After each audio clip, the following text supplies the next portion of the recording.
কবিতাটোৰ নাম হ'ল ককা আৰু নাতি। ককা ককা কঁকাল বেকা, কুহুৰ কুহুৰ কাণ, কথাই কথাই লাগিল লেঠাই যেন কুমলীয়া বাঁহ।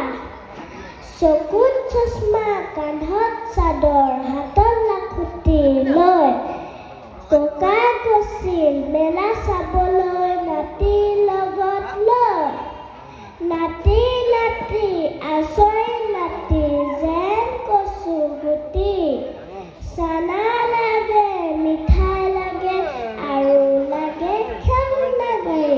মাজে মাজে খং উঠি ককাই দিলে ঠেলা মাৰি, নাতি পৰিল দুৰুম কৰি। মেলা আৰু নহ'ল চোৱা, ককা হ'ল ঘৰ দুৱাৰ। নমস্কাৰ। নমামি দেৱীৰ ভৱিষ্যত